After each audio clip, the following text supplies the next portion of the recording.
She believed the uniform was a suit of armor and the airplane her personal kingdom. Tiffany Monroe, at 28, senior purser for Transcontinental Air's flagship New York to Geneva flight, surveyed her first-class cabin with the proprietary gaze of a monarch. She saw the quiet, unassuming black woman in seat 2B and registered her as a miscalculation, a clerical error that had somehow slipped past the gatekeepers of luxury. When the scalding black coffee, dark as engine oil, breached the lip of the porcelain cup and spread across the woman's simple wool jacket, Tiffany didn't flinch. She didn't apologize. A flicker of annoyance, a tightening of her perfectly painted lips was all she offered. She had no way of knowing that the woman dabbing at the stain with a pathetic paper napkin wasn't just another passenger. She was the one woman on the plane who understood the precise physics of its flight, the one person who could render the entire fleet worthless with a single damning report. Tiffany was about to learn a brutal lesson in aerodynamics. Pride creates drag, and the fall from cruising altitude is always fatal. The rain fell in hard, angry sheets against the panoramic windows of JFK's Global First Lounge. Outside, the tarmac was a dark mirror reflecting the frantic ballet of ground crews and baggage carts. Inside, the air was a carefully curated symphony of hushed conversation, the clink of heavy glassware, and the subtle aroma of sandalwood diffusers. Tiffany Monroe checked her reflection in the polished chrome of the espresso machine. Flawless. The crimson lipstick was a statement, a warning.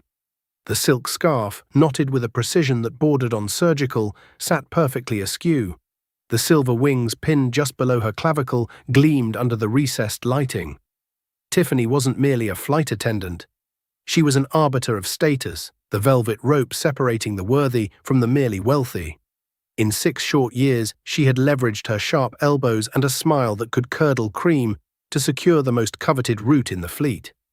She knew the regulars, the Swiss bankers with their discreet mistresses, the pharmaceutical CEOs with their insatiable appetites for vintage scotch, and the UN diplomats who feigned austerity while demanding the finest caviar.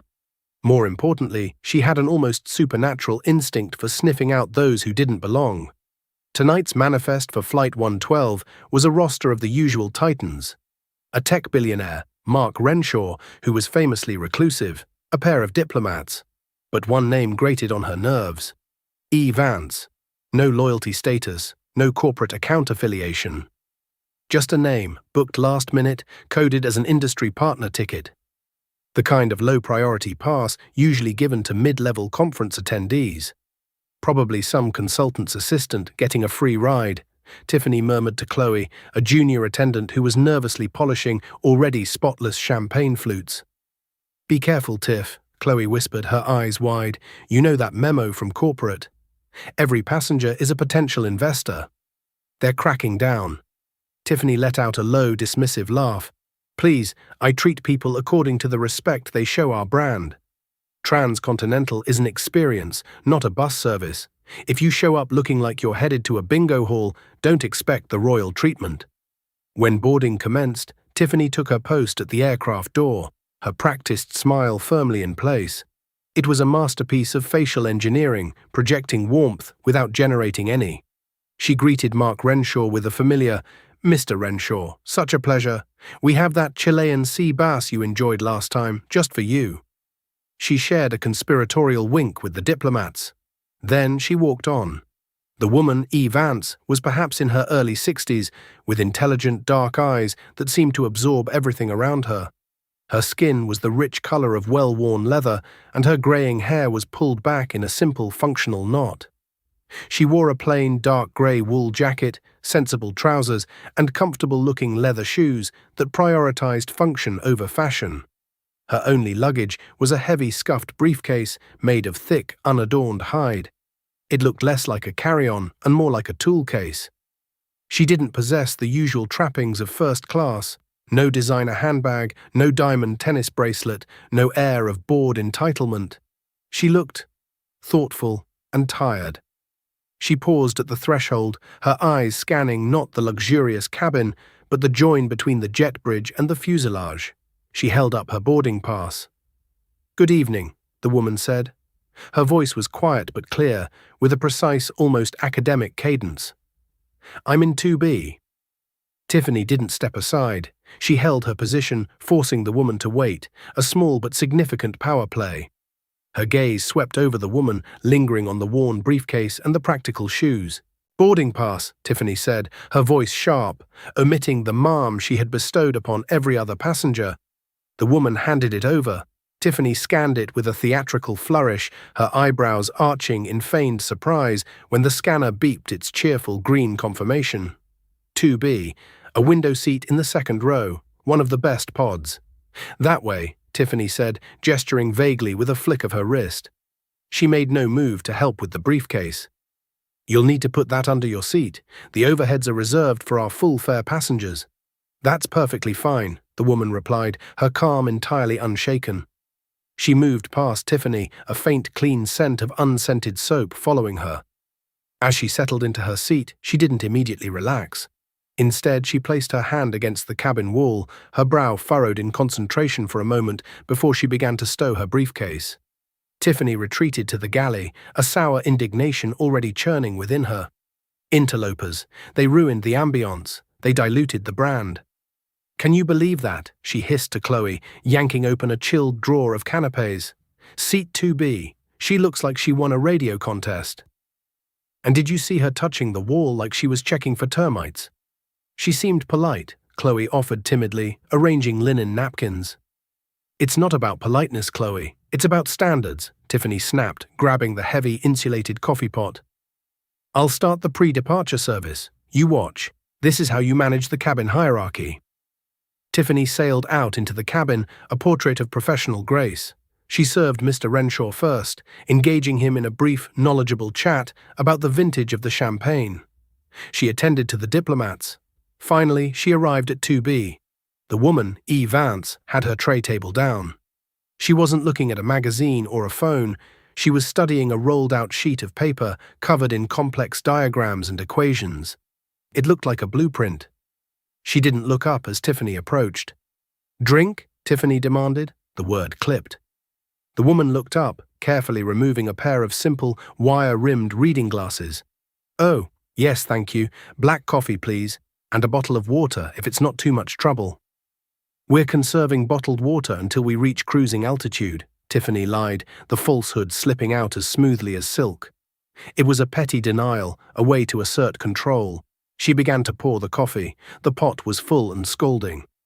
Just then, the aircraft gave a slight, almost imperceptible shudder as the last cargo container was loaded into the hold below. A seasoned professional would have paused, bracing against the slight movement.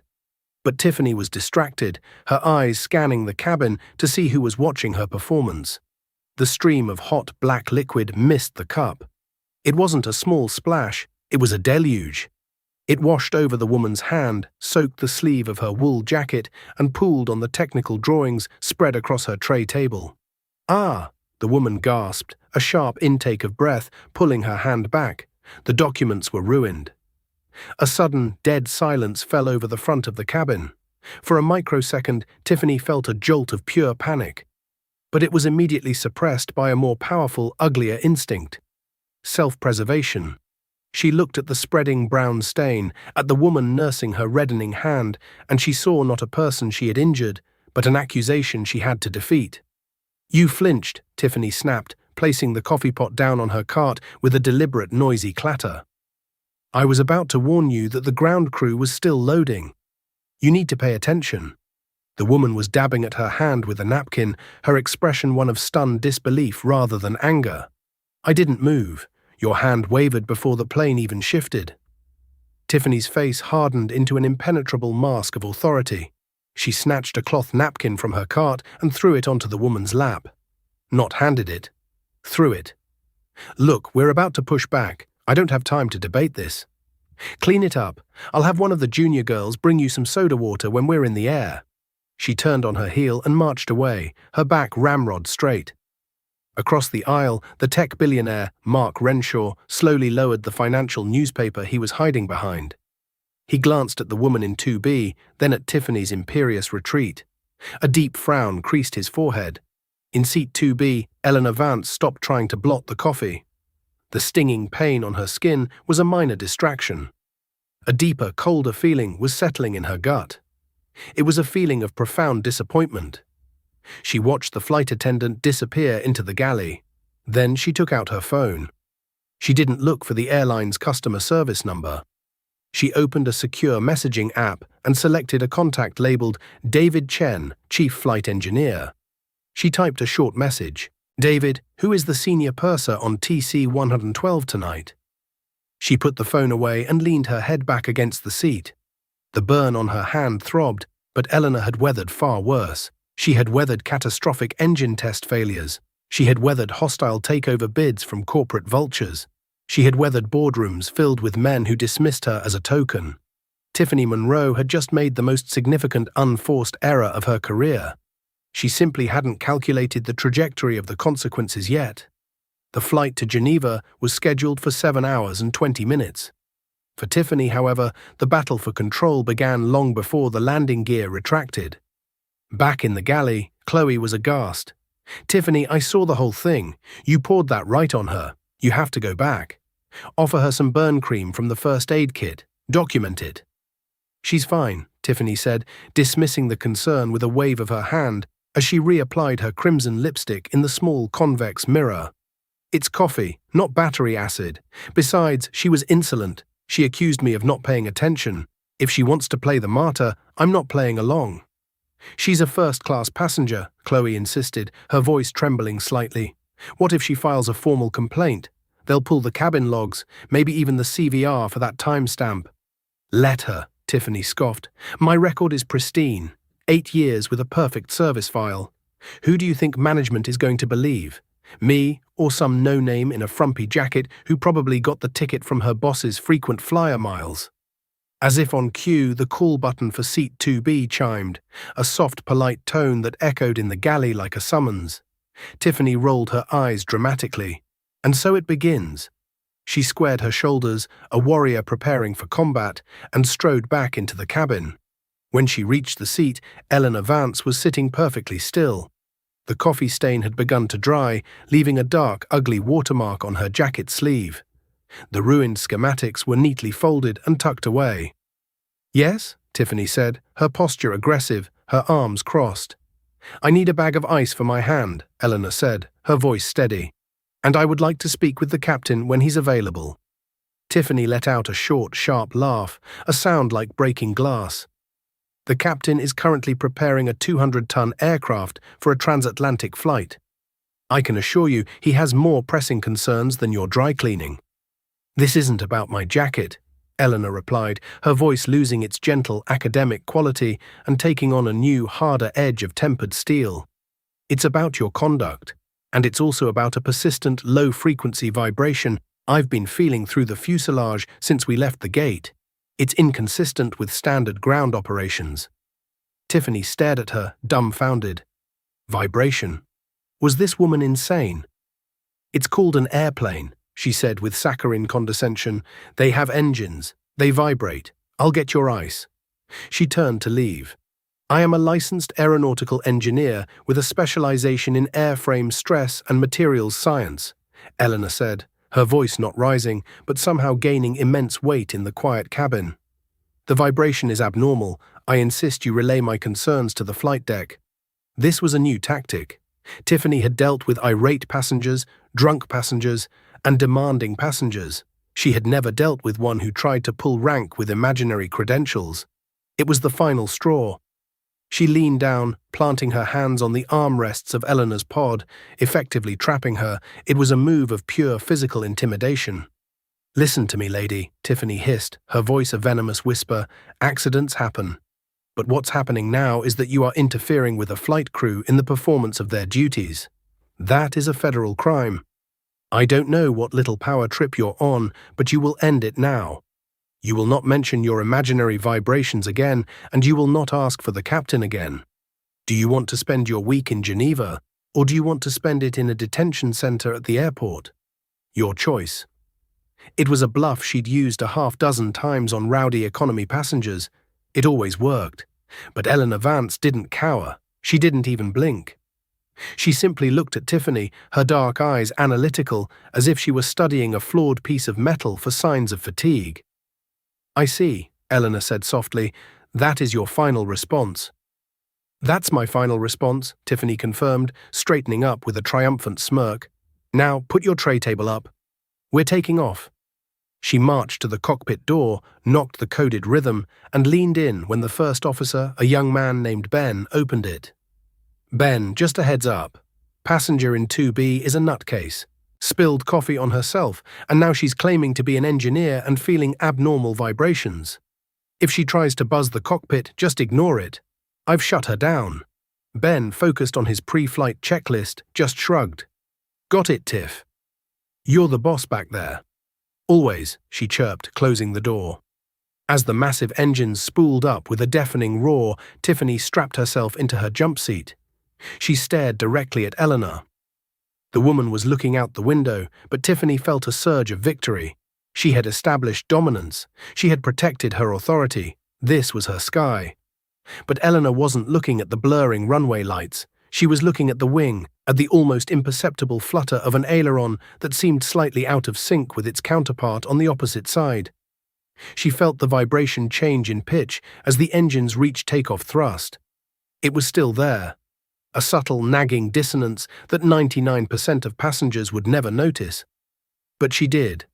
Her mind flashed back to a simulation in 1998, a hairline fracture in a turbine blade. The computer models predicted it would be fine, but her gut, her intuition honed over decades of study, told her otherwise. She'd grounded the test flight, enduring the ridicule of her male colleagues. When they disassembled the engine, they found the fracture was deeper than anyone knew. She had averted a catastrophe.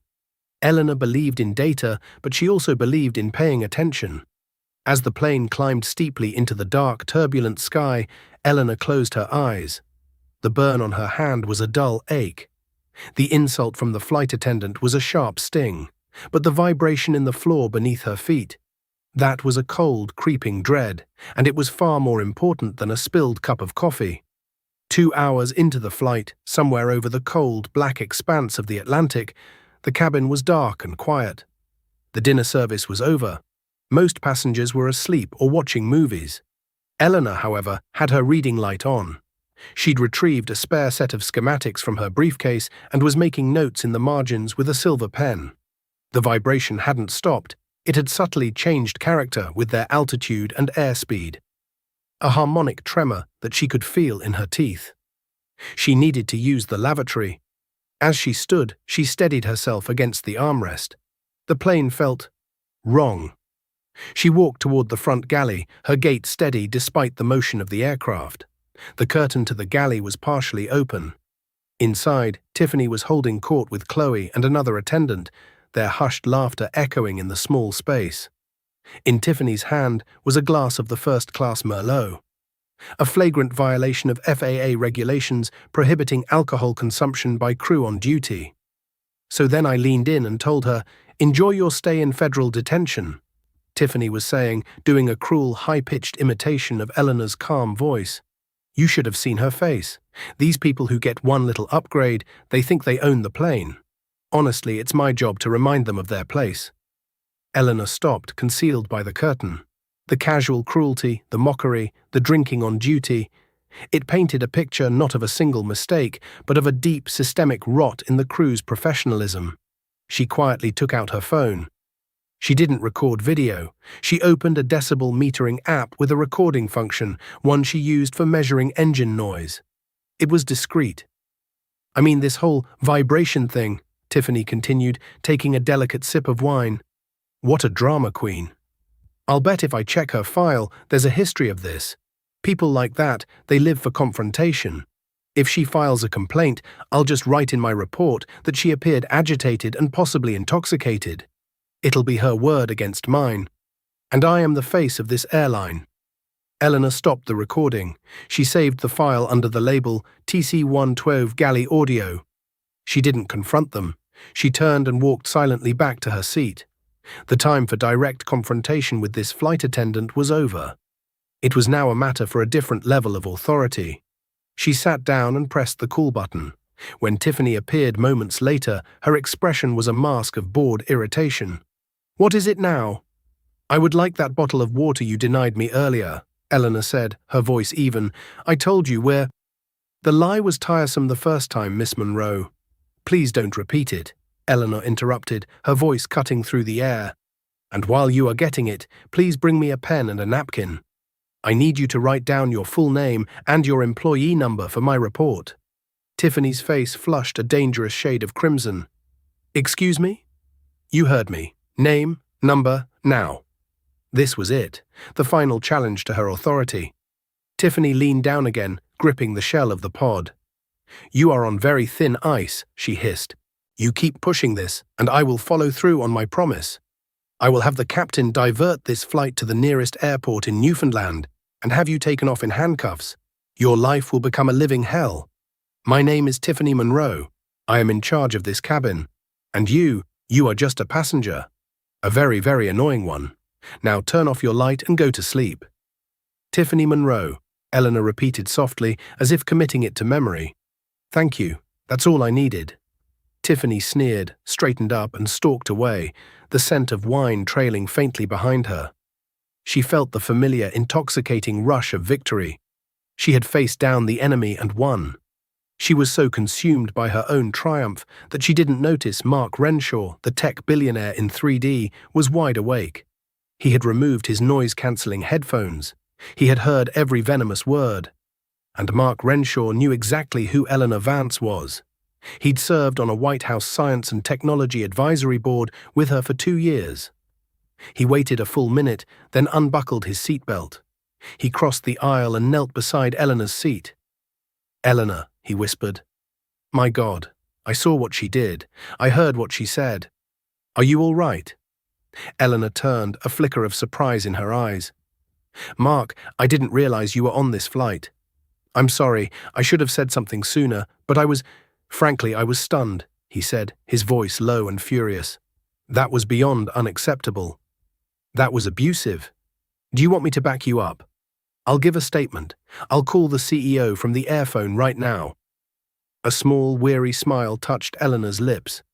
Thank you, Mark. But it's no longer just about her behavior. There's something else. Something with the plane. Can you feel it? A high-frequency oscillation. Renshaw paused, concentrating. He was a software guy, not an engineer, but he flew this route twice a month. Now that you mention it, there is a bit of a buzz. I thought it was just rough air. It's not, Eleanor said grimly, and she's refusing to pass my concerns to the pilots. She's actively obstructing a safety report. Eleanor looked at him, her expression hardening. Does she know who you are? Yes, she fawned all over me when I boarded. Good, Eleanor said. Then she'll listen to you. I need you to do something for me. Press your call button. When she comes, tell her that you are also feeling the vibration and that you are formally requesting, as a premier client, that she inform the captain. Don't mention me. Let's see if her behavior is based on prejudice or just a general lust for power. Renshaw nodded, his eyes glinting. Consider it done. He returned to his seat, and after a moment his call button chimed. Meanwhile, in the cockpit, a notification pinged on the aircraft's communication system, a text message sent from the ground via satellite. Captain Harris, a veteran pilot nearing retirement, glanced at it. Urgent MSG for Capt. Harris. Confirm passenger E. Vance, seat 2B, on board. Vance Aeronautics HQ reports she is conducting unofficial in-flight analysis of new turbine stator assembly. Any anomaly reports from her are to be treated as priority. 1. Engineering Directive. Repeat, Priority 1. D. Chen, Chief Flight Engineer. Captain Harris felt a cold dread wash over him. Vance, as in Eleanor Vance, the founder and CEO of Vance Aeronautics. The woman who designed half the critical components on this plane, the Iron Lady of aerospace. He looked at the manifest again. E. Vance. He'd assumed it was a man. Ben, he whispered, his voice hoarse, do you know who is in 2B? Tiff said she's some kind of troublemaker, Ben replied, looking up from his navigation charts. It's Eleanor Vance, you fool, Harris hissed. She designed the damn engines we're flying on. She could probably fly this plane with a paperclip and a rubber band. And Tiff told her to shut up. He grabbed the interphone. I need to talk to Tiffany, now. He dialed the galley just as Tiffany was smugly walking back from Renshaw's seat. She had been a model of solicitous concern. Mr. Renshaw, of course, I will inform the captain of your concerns immediately. Thank you so much for bringing it to my attention. She picked up the phone. Galley, she purred. Tiffany, what the hell is going on back there? Captain Harris's voice was tight with suppressed fury. I just got a message from operations. Who is in 2B? Tiffany rolled her eyes, convinced this was still about the coffee. Captain, I have it handled. She's a difficult passenger, making bizarre claims. But don't worry, Mr. Renshaw also mentioned something, so I was just about to call you to log it. Did you threaten to have her arrested, Tiffany? The question hit her like a physical blow. It was a misunderstanding. That woman is Eleanor Vance, Harris roared, his voice cracking with strain. She is the CEO of the company that builds our engines. She has more flight hours as a test engineer than our entire crew combined. She forgot more about this airplane this morning than you will ever know. The blood drained from Tiffany's face. The wine glass she had been holding slipped from her numb fingers and shattered on the galley floor. Vance Aeronautics. She'd seen the name on technical manuals. She suddenly remembered the schematics, the way the woman had touched the fuselage. The quiet, analytical confidence. It wasn't an act, it was real. What? She whispered, the sound barely audible over the hum of the engines. You didn't just insult a passenger, Tiffany. Harris's voice was now dangerously quiet. You may have ignored a critical safety warning from the single most qualified expert on this aircraft. Now you are going to go out there. You are going to get down on your knees if you have to. And you are going to apologize and get a full detailed report of what she is feeling. You will write down every single word she says and bring it to me. Fix this, before you kill us all. The line went dead. Tiffany stood frozen in the galley, surrounded by the shards of broken glass and the spreading stain of red wine. She looked at Chloe, whose face was a mask of pure terror. She thought of her words. I am the face of this airline, you are just a passenger. She had said that to one of the most powerful women in the entire aviation industry. Her hands shaking uncontrollably, she grabbed a tray. She placed a fresh bottle of water on it, a linen napkin, and a small plate of exquisite Swiss chocolates. She smoothed her uniform, but it felt like a costume that no longer fit. She forced a smile onto her face, but it felt like a death mask. She walked into the cabin. Eleanor Vance was not looking at her schematics anymore. She was looking directly at Tiffany, her expression calm, patient, and utterly devastating. She looked like a scientist waiting for a volatile chemical reaction to complete its inevitable explosive course. Tiffany approached the seat, her legs feeling like they might buckle. Ms. Vance, she began, her voice a broken croak. Eleanor held up a hand, stopping her. It's too late for that, Miss Monroe, she said, her voice quiet but carrying the immense authority Tiffany had so desperately tried to claim for herself. Mr. Renshaw has already relayed the safety concern you refused to acknowledge. The pilots are aware. Our conversation is over. I didn't know who you were, Tiffany blurted, the worst possible excuse falling from her lips. Eleanor's calm finally broke. A flicker of cold, hard anger ignited in her eyes. Ah, and there it is, she said, leaning forward. That is the most damning thing you could possibly say. You didn't know who I was. So tell me, Miss Monroe, what is the appropriate level of safety and human decency a passenger must purchase? Does it cost $1,000? $1 million? Is it dependent on the brand of their shoes or the color of their skin? You didn't just fail as a flight attendant, you failed as a human being. Eleanor picked up the small plate of chocolates from the tray Tiffany was holding. She looked at them, then placed them back down. I don't want your apology, Miss Monroe. I want you to go back to the galley and pray that the vibration I'm feeling is just a minor imbalance.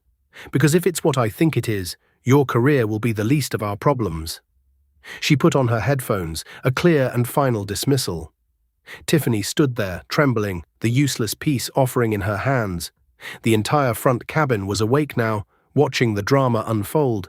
She turned and stumbled back to the galley, the weight of 30,000 feet of empty air pressing down on her. The fall was just beginning. The descent into Geneva was usually a majestic, sweeping glide over the snow-dusted Alps. For Tiffany Monroe, it was a stomach-churning spiral into a personal abyss. Every bump of turbulence felt like a judgment, every automated announcement from the flight deck a countdown to her execution. She moved through the cabin on autopilot, her face a pale, rigid mask. The other flight attendants gave her a wide berth, as if her disgrace were contagious. Chloe wouldn't even make eye contact. The unspoken pact of the crew had been shattered, and Tiffany was on her own. In seat 2B, Eleanor Vance was on the airphone, speaking in a low, clipped tone, using technical jargon that was utterly incomprehensible to anyone who might overhear. She wasn't angry anymore. She was focused, a commander directing a complex operation from a remote outpost. Mark Renshaw, across the aisle, was on his own laptop, his fingers flying across the keyboard. He wasn't tweeting. He was composing a detailed email to the entire board of Transcontinental Air, of which he was a significant shareholder.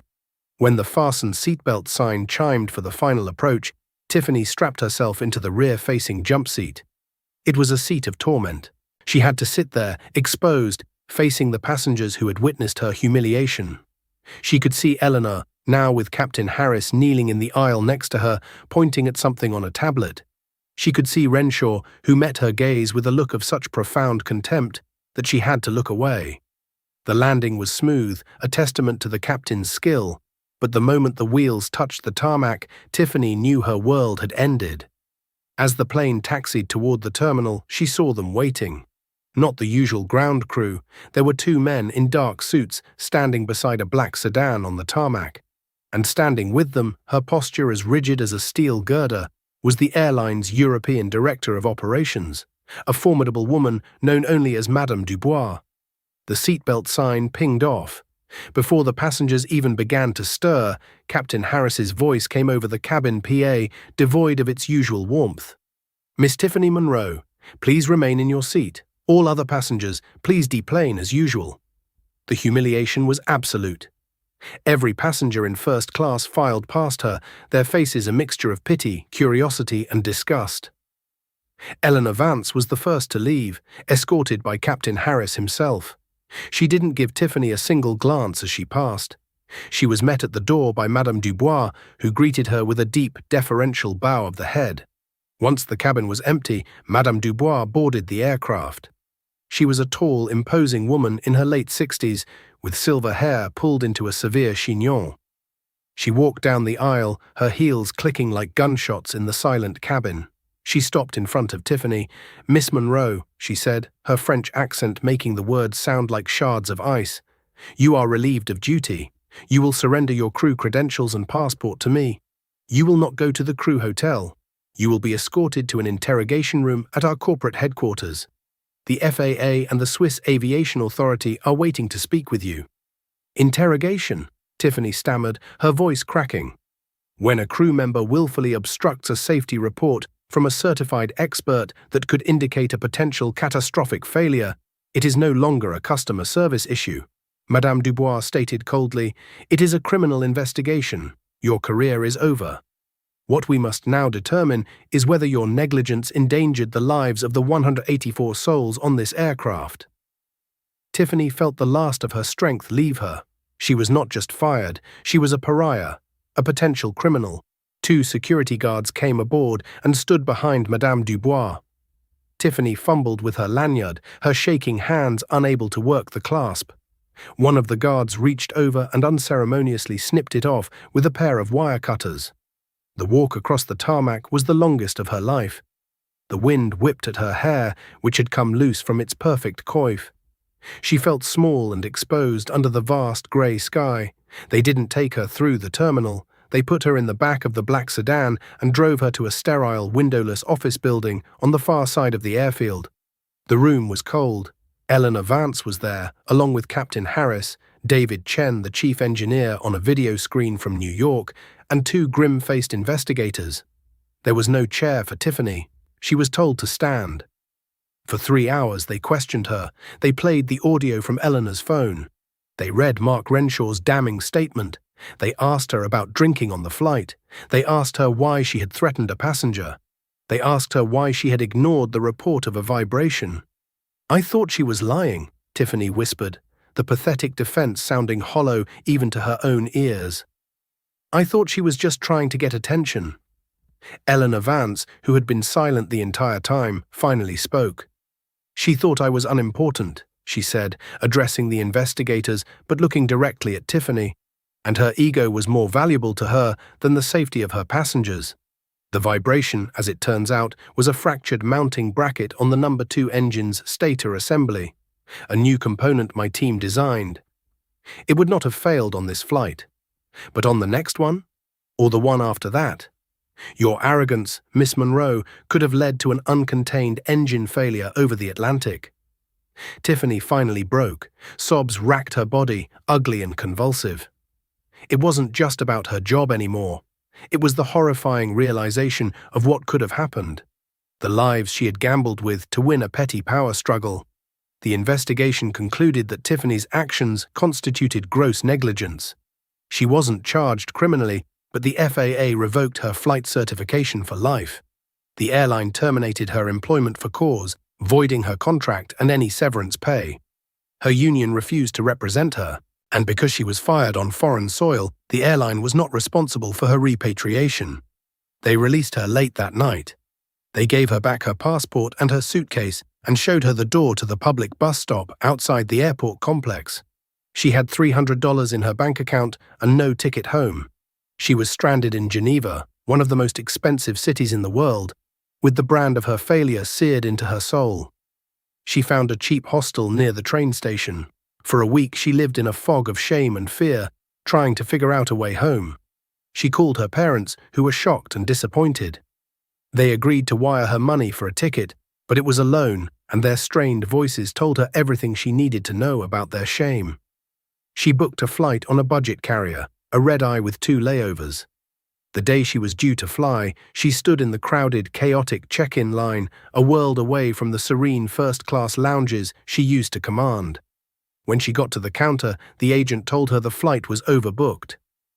"We can put you on standby for the next flight in 2 days," the agent said, not looking up from his computer. 2 days, Tiffany pleaded.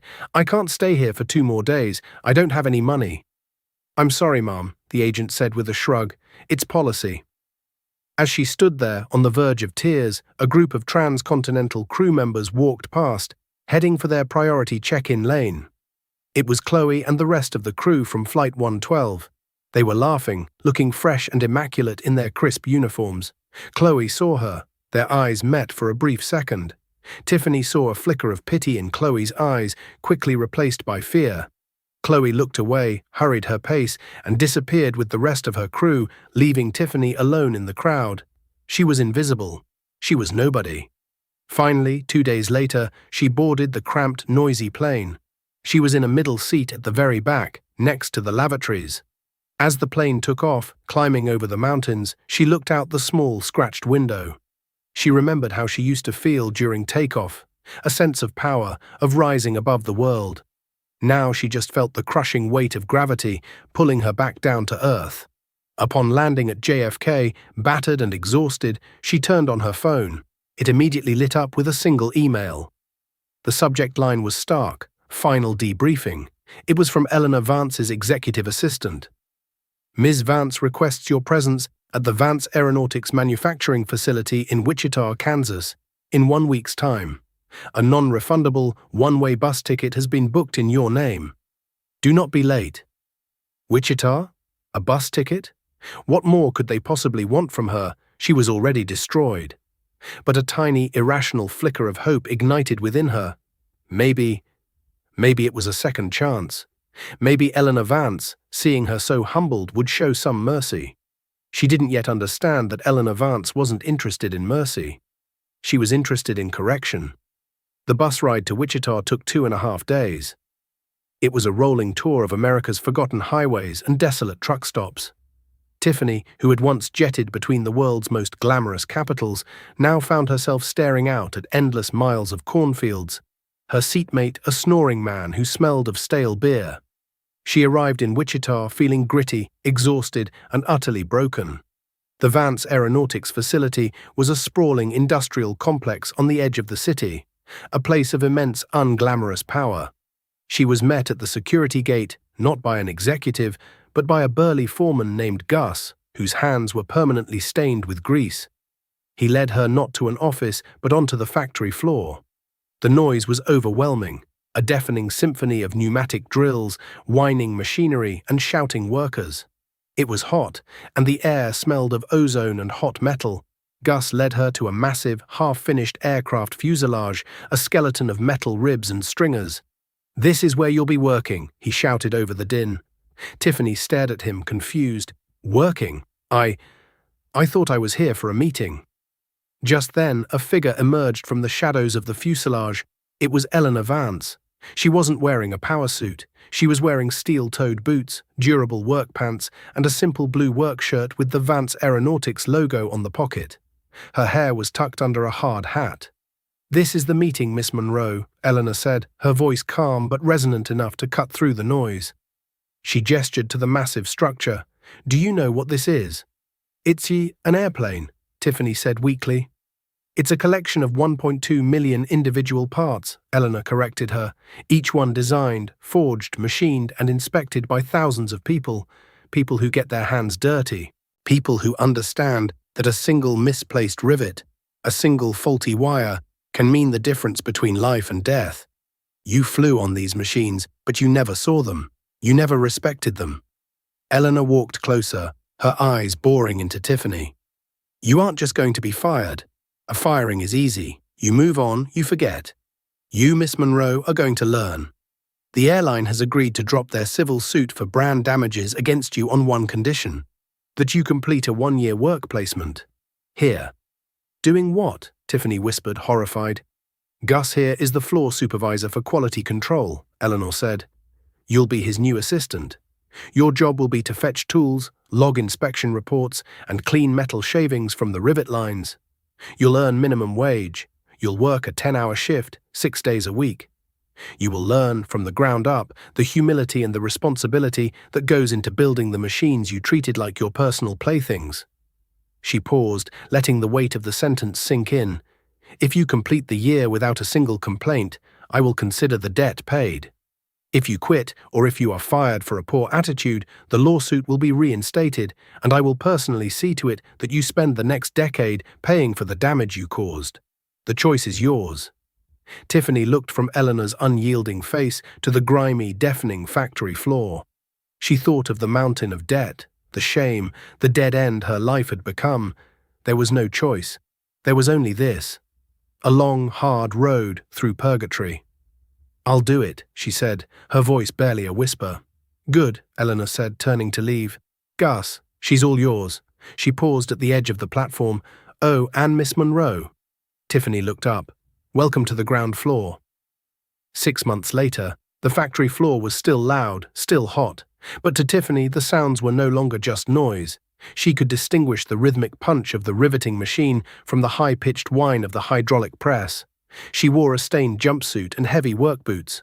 Her once perfect nails were broken and dirty. Her hands were covered in calluses and small cuts. She was on her hands and knees, using a small brush and pan to sweep up aluminum shavings from beneath a wing assembly. It was mindless, humbling work. "Monroe," Gus yelled from across the bay, "Table 4 needs a torque wrench recalibrated." "On it, Gus," she yelled back, her voice no longer sharp and imperious, but hoarse and functional. She got up, her back aching, and hurried to the tool crib. As she worked, she saw the men and women around her. They were tired, they were sweaty, but they worked with a focused intensity she had never witnessed before. They were building something real, something important. They weren't serving champagne, they were defying gravity. One afternoon, an elderly mechanic named Sal was struggling to inspect a fuel line in a cramped section of the wing. He was a large man, and the space was tight. He dropped a small inspection mirror into a recess, cursing under his breath. He couldn't reach it. Without a word, Tiffany, who was smaller and more nimble, grabbed a magnetic probe from a nearby bench. She lay down on the cold concrete floor, snaked her arm into the opening, and after a minute of careful maneuvering, retrieved the mirror. Sal looked at her, surprised. "Hey, thanks, kid." "No problem," Tiffany said, getting to her feet and wiping the grease from her hands. "You know," Sal said, looking at her with a new respect, "for a city girl, you're learning." Tiffany just nodded, a lump forming in her throat. It was the first compliment she'd received in 6 months. It meant more to her than all the fawning praise she'd ever received from first-class passengers. She didn't know that Eleanor Vance received a weekly report from Gus. A simple one-line email. This week, the email read, "She helped Sal with a drop tool." Didn't have to. She's starting to see beyond herself. In her office in New York, Eleanor read the email and allowed herself a small, satisfied smile. The correction was taking hold. Tiffany's year in Wichita came to an end. On her last day, Gus called her into his small, cluttered office. He slid a form across his desk. It was her final performance review. In every box he had checked exceeds expectations. "You did good, Monroe," he said, his voice gruff. "You worked hard. You didn't complain. You learned." He handed her an envelope. "This is from Ms. Vance." Inside was a one-way ticket. Not a bus ticket. It was a plane ticket. Back to New York, on transcontinental air, and it was for a seat in first class. Also inside was a handwritten note. "Miss Monroe, you have paid your debt. Your file with the airline is now sealed. What you do next is up to you. You have learned how things are built. Now go and build a life. E. Vance." Tiffany sat on the flight to New York in a luxurious pod almost identical to the one she had once lorded over. A young, nervous flight attendant came to take her order. "Ma'am, can I get you something to drink before we take off?" Tiffany looked at the young woman's earnest, anxious face. She saw a reflection of her younger self, but without the arrogance, without the poison. "A bottle of water would be wonderful," Tiffany said, her voice quiet and warm. "And please, take your time. I know you have a lot to do before we push back." The flight attendant smiled, a genuine, relieved smile. "Thank you, ma'am." As the plane began its powerful ascent, Tiffany didn't feel a sense of triumph. She felt a profound sense of gratitude. She had been brought crashing down to earth, stripped of everything she thought she was. But in the wreckage, on the grimy floor of a factory in Kansas, she had found something she'd never had before. A small, solid piece of herself. She was no longer flying above the world. She was part of it. And for the first time, the view was perfectly clear.